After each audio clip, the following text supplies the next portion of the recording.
So si Attorney Panelo yung nagsabi na biggest spreader of fake news yun. Spreader ng fake news. Unang-una ang usapan dito ay about the gold reserves. Bakit kailangan baguhin? Nagda-divert ba sila? Yung issue tungkol sa KOJC nasa korte na to. Kung meron mang kasuhan dito, sa korte ito. Ang pinag-uusapan natin dito, yung sinabi ni dating Pangulong Duterte patungkol sa gold reserves na walang anumang basihan.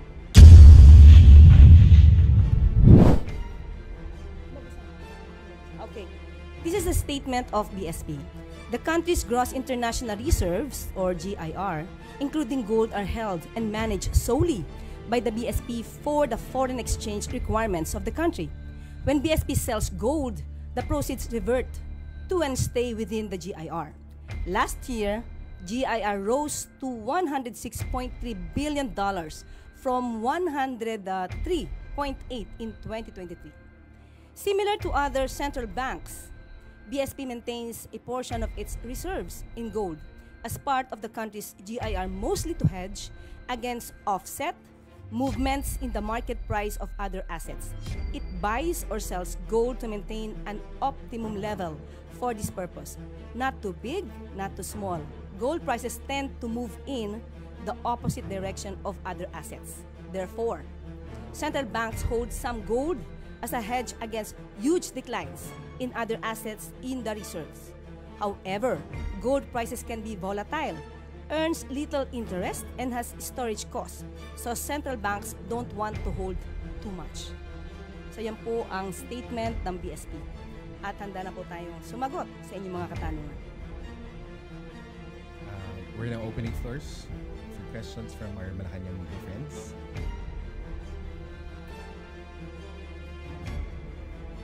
First question, Maricel Halili, News 5.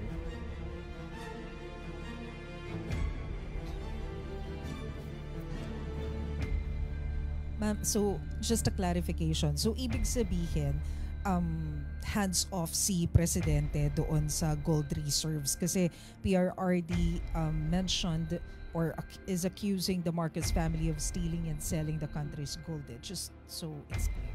Okay. Hindi pa to campaign joke ulit ni dating Pangulong Duterte? Hindi ba tayo nasanay dun sa jet ski promise niya? Na nung naniwala tayo halos sa mga sumuporta sa kanya, tinawag tayong stupid. So pag naniwala ba tayo ulit sa sinasabi niyang ito, baka mapagkamalan niya tayo ulit at tawagin tayong stupid. But anyway, we will take this seriously para naman hindi magkaroon ng fake news, lalo na doon sa mga taong nakikinig sa kanya at maaaring naniniwala pa. Itong issue na to, October 2024, nasagot na ito. Ang nagtataka lang ako, bakit paulit-ulit na binibring up ni dating Pangulong Duterte? Wala ba siya mga economic experts na magsasabi sa kanya kung ano ba talaga ang regular activities ng BSP? Ayon sa BSP, ang pagbebenta ng gold is just a regular activity. How? Why? To pump up the economy. Even at the time of former President Duterte, trabaho na ito ng BSP. Hindi niya ba alam iyon? Okay, now, sinabi nga dito, ang pagbebenta ng gold, kung mataas ang presyo, dapat ibenta. Sinabi din ng BSP, hindi pwede silang mag-hold that much of a gold. Okay? Now, ang nagtataka lang tayo, bakit hindi ito alam ng dating Pangulo? Siguro bago siya magbigay ng itong klaseng intriga, mapapansin nyo sa kanyang mga statements, hindi naman detailed. Anong proof niya? Again, as a lawyer. He is a lawyer. He became a fiscal. Alam niya kung paano magkuha ng ebidensya, no? To get the truth. Bakit sa kanya? Parang wala siyang ebidensya. laging paintriga. All we want here is evidence. Ipakita niya kung si PBBM o ang Pangulo ang nag-utos para magbenta ng gold reserves. Samantalang sinabi rin ng BSP, solely and manage ito. No? Solely managed by the BSP. So paano magkakaroon dito ng hand or pakikialam ang Pangulo? Joanna Yu, People's Journal. Ma'am, when you said you will take this seriously, what do you mean by that? Will the government file charges against the former president? Hindi naman po. Sasagutin lang namin yung mga joke na lagi niya sinasabi. Since tayo ay sumasagot dito ng seryoso, baka sa susunod sasabihin na naman ng mga supporters niya, hindi niyo na naman kilala si dating Pangulong Duterte. Puro joke yan. So ito bang mga sinasabi niya during sa kanilang rallies or campaign rallies? Joke ba o seryoso? We have to know that. And also, ma'am, would you know under the Marcos administration kung ilan na pong gold ang naibenta? As of now, wala tayong records, pero sabi nga nila, according sa BSP, kukunin namin ito. Kung inyo pong i-require at alamin po natin kung maibibigay po sa atin ng BSP ang records na ito. Pero ang sabi nga po nila, mas tumaas pa po ang GIR natin to $106.3 billion. So ibig sabihin, hindi tayo, wala tayong problema sa gold reserves natin. So that's fake news. Ang sinasabi nila ay fake news or mas formal na word, disinformation. Thank you. Next question, please. Do we still have questions from our media friends? Pia Gutierrez, ABS-CBN. Hi ma'am, good afternoon. Ma'am, in responding sa sagot nyo kanina regarding yung naunang statement ni dating Pangulong Duterte, si former Chief Presidential Legal Counsel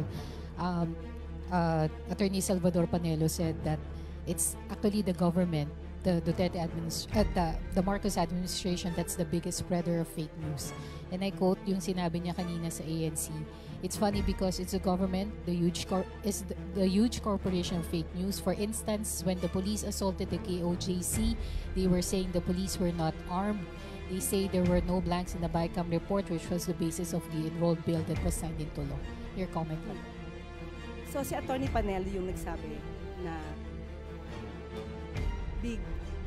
biggest spreader of fake news yun. Spreader ng fake news. Unang-una ang usapan dito ay about the gold reserves. Bakit kailangan baguhin? Nagda-divert ba sila? Yung issue tungkol sa KOJC, nasa korte na to. Kung meron mang kasuhan dito, sa korte ito. Ang pinag-uusapan natin dito, yung sinabi ni dating Pangulong Duterte patungkol sa gold reserves na walang anumang basihan.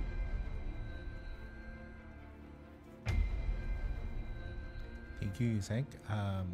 We have more questions from MPC. Ray Pardilla, PTV4. Good afternoon po, Attorney. Sa Mandawi rin po sinabi po ni former President Duterte na bumalik na po yung droga sa Davao, Cebu, and Manila. Marami na rin mga tambay ang na-hold up at mga nasasaksak. Reaction po dito. Davao, including Davao City? Oh, okay. Kung Davao City pinag-uusapan natin, sino ba ang mayor ng Davao City? Hindi ba yung anak niya? Si Mayor Baste Duterte. So, ang ibig ba sabihin nun, napaka-inefficient ng anak niya? Again, ulitin natin, nasaan ang data patungkol rito? At tandaan natin, nung panahon niya, at least ngayon may record kung may namamatay, nung panahon niya, menong bang nare-record doon sa mga biglang nawawalang mga tao? Tanong lang natin yun. So, dapat yun siguro, alamin din niya. Pero as of now, sabi nga natin, anak niya ang namumuno sa Davao City. Bakit ganun ang kanyang lungsod? Ivan Mayrina, GMA7. Yusek, kakapanumpa niyo pa lamang po ngayong araw na ito as Undersecretary and Palace Press Officer. And you come out with guns blazing. Ito na ho ba ang magiging communication stance ng Administrasyong Marcos starting today? Siguro ganito lang po talaga ako. When it's for the truth, ilalaban natin yan.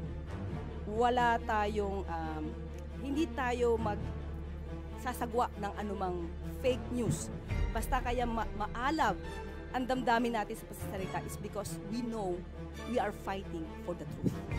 Do you think it has come to a point that the administration needs to take this, firmer stance against fake news because it has already gone to worrisome levels?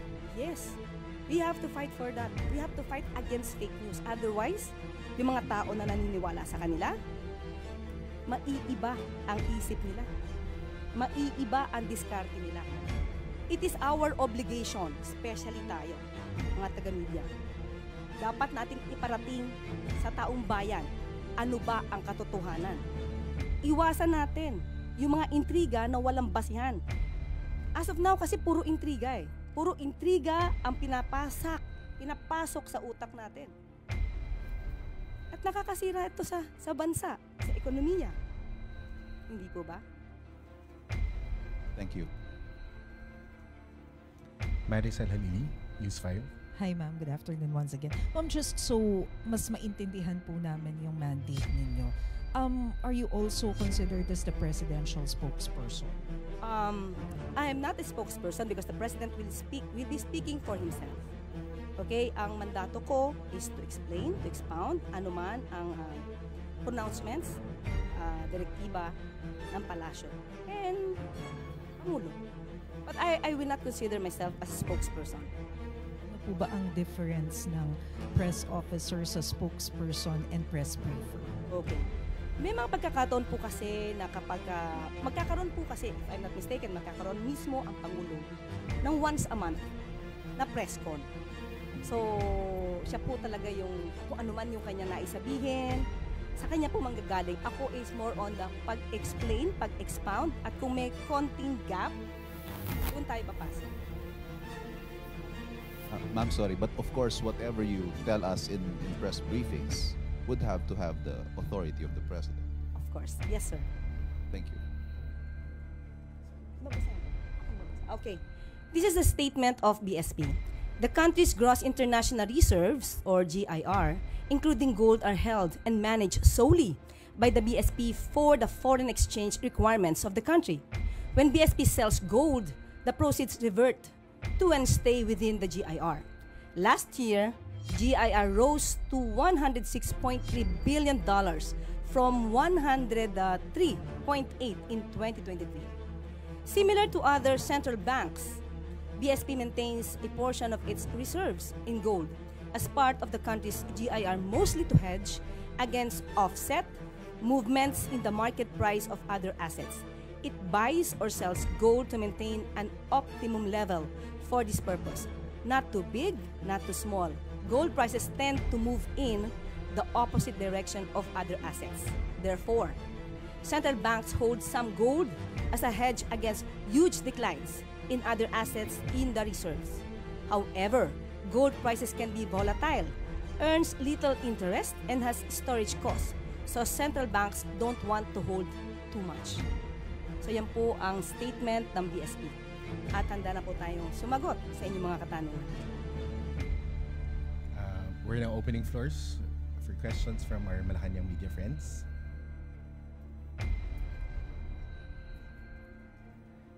First question, Maricel Halili, News 5.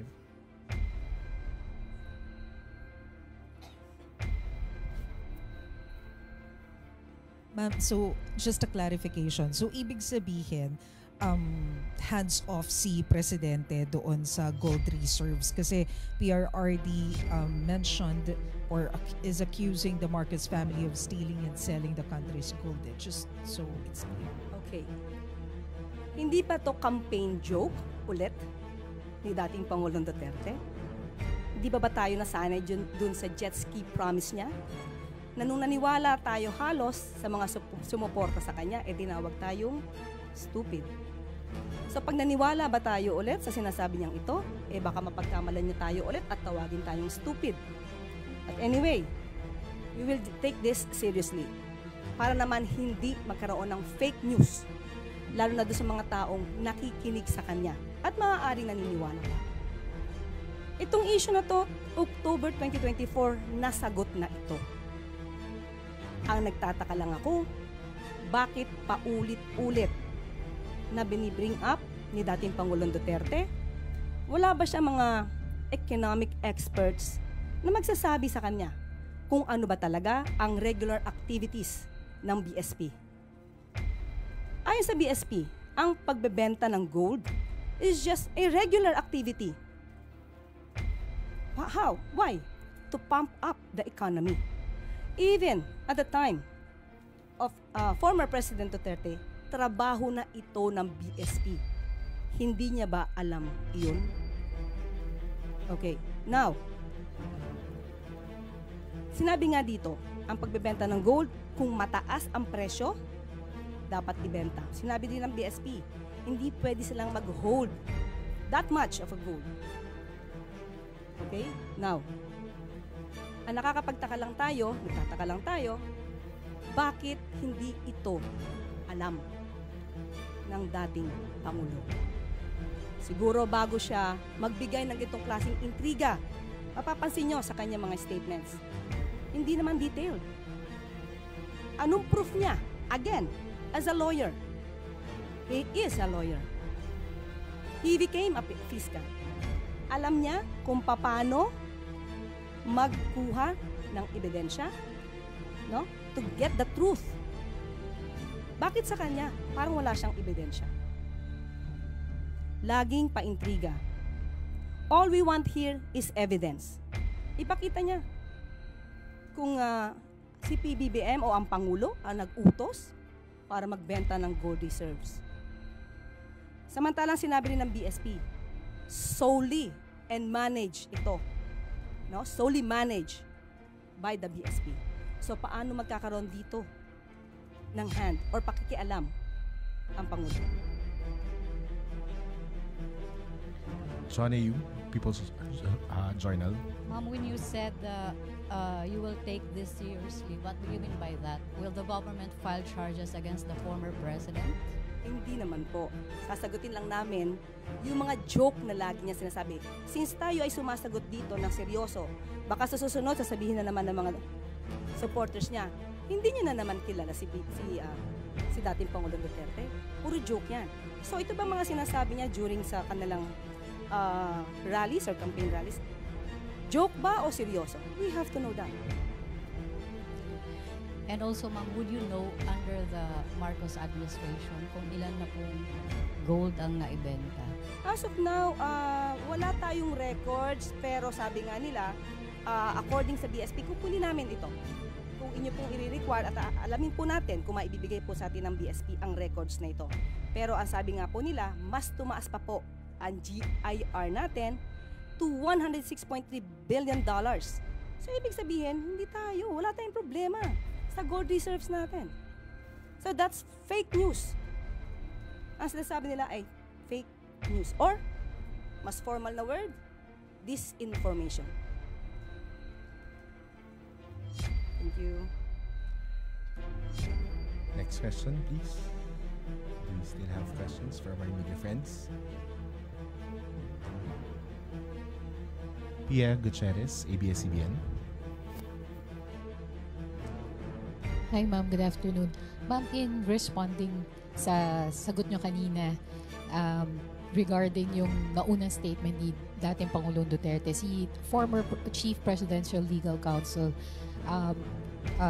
Attorney Salvador Panelo said that it's actually the government, the Duterte the Marcos administration that's the biggest spreader of fake news.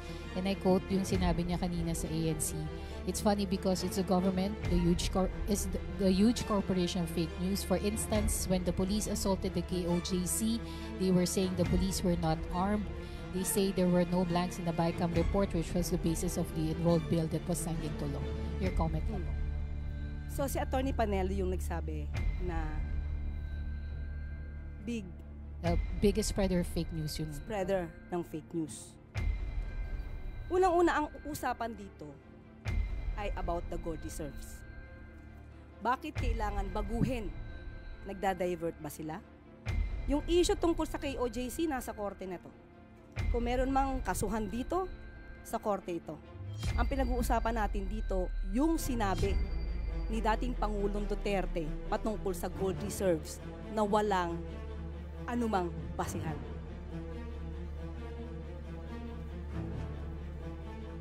Thank you, Yusek. We have more questions from MPC. Ray Pardilla, PTV4. Good afternoon po, Attorney. Sa Mandaue rin po sinabi po ni former President Duterte na bumalik na po yung droga sa Davao, Cebu, and Manila. Marami na rin mga tambay ang na-hold up at mga nasasaksak.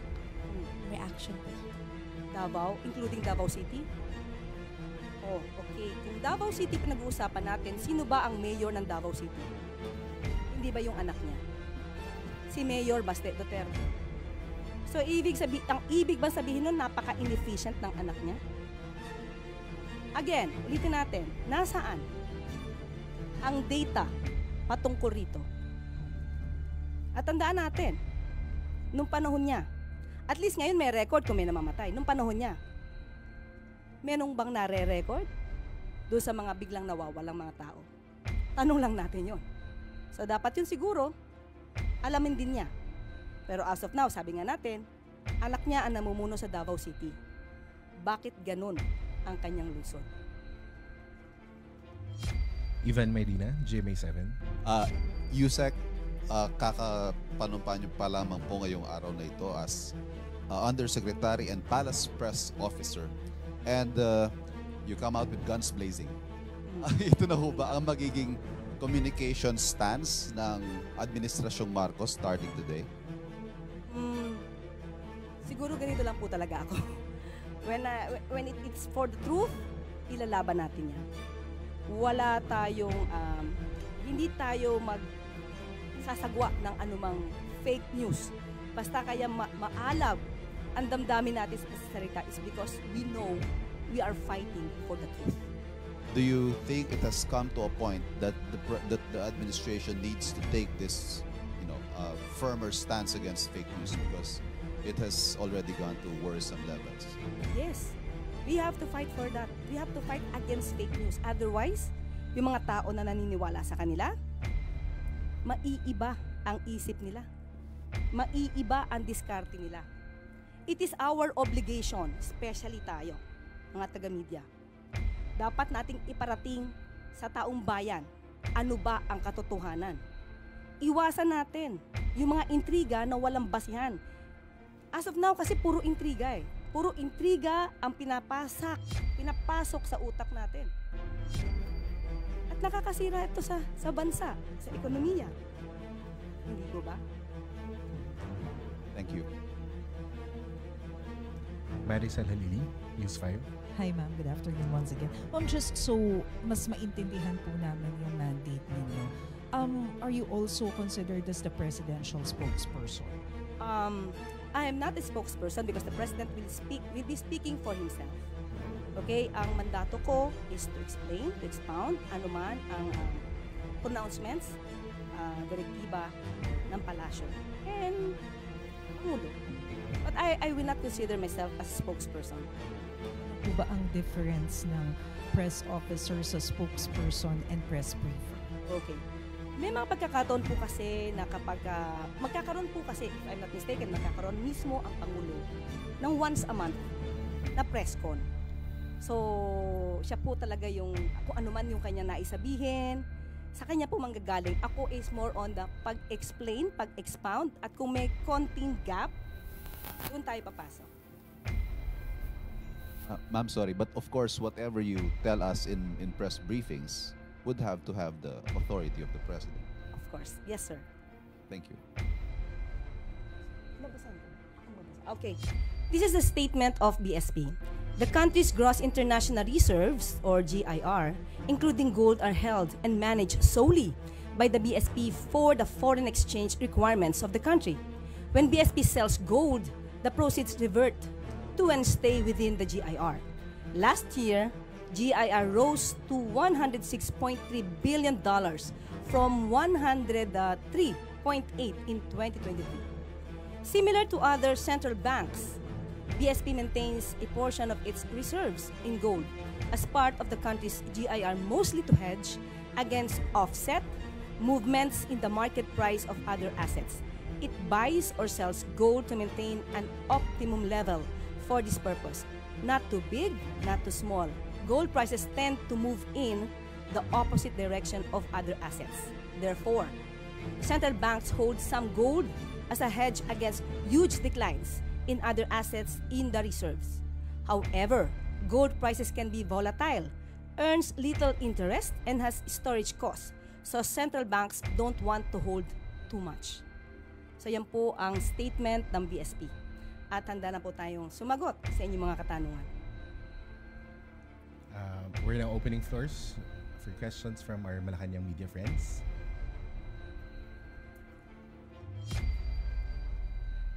First question, Maricel Halili, News 5.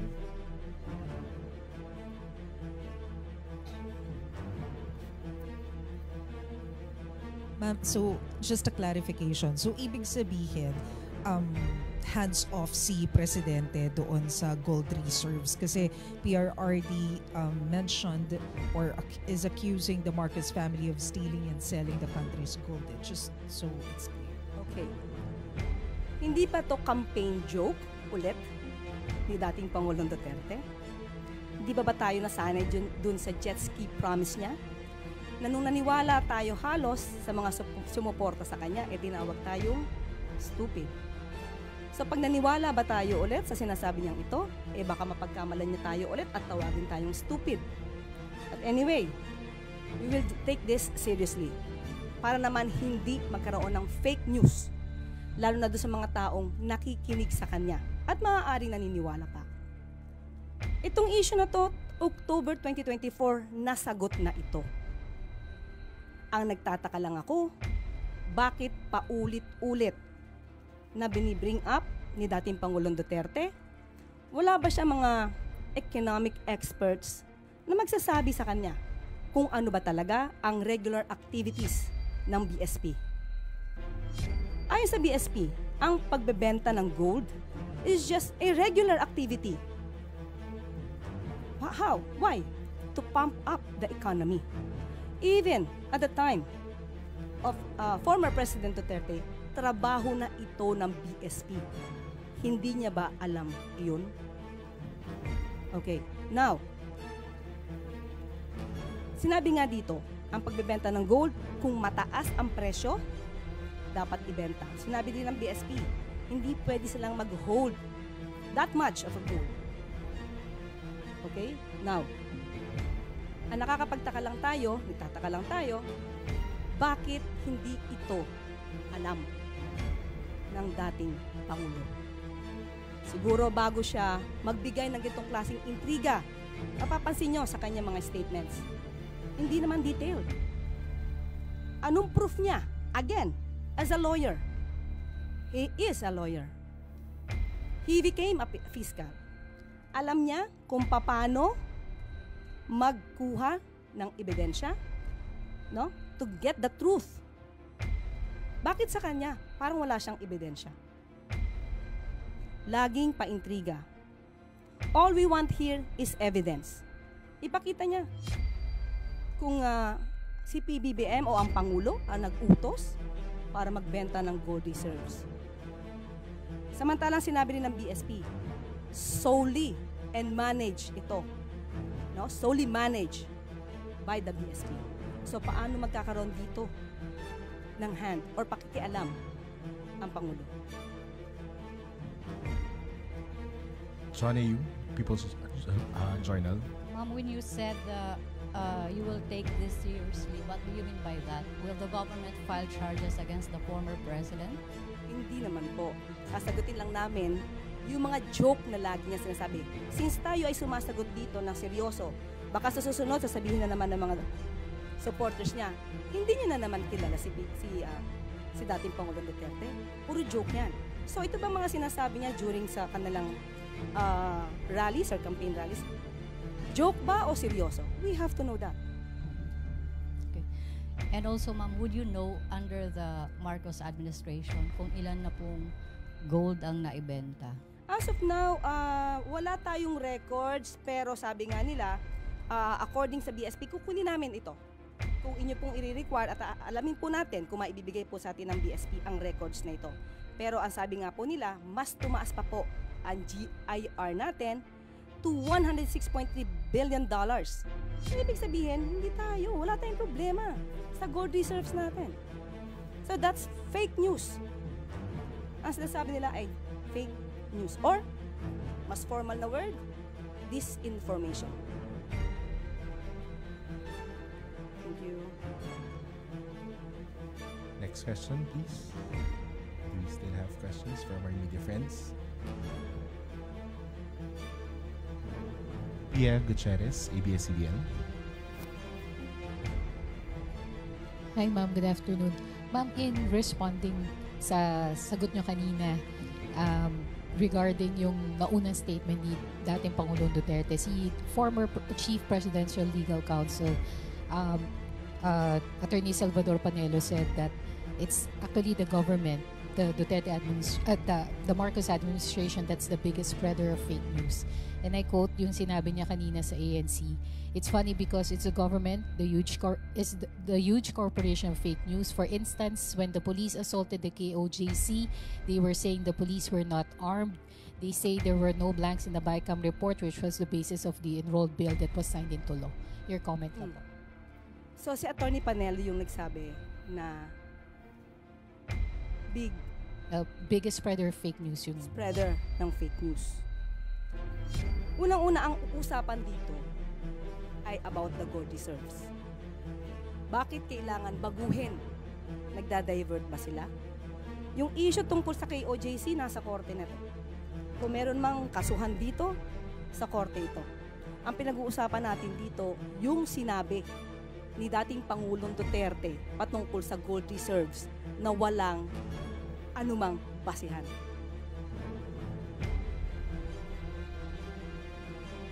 Thank you, Yusek. We have more questions from NPC. Ray Pardilla, PTV4. Good afternoon po, Attorney. Sa Mandaue rin po sinabi po ni former President Duterte na bumalik na po yung droga sa Davao, Cebu, and Manila.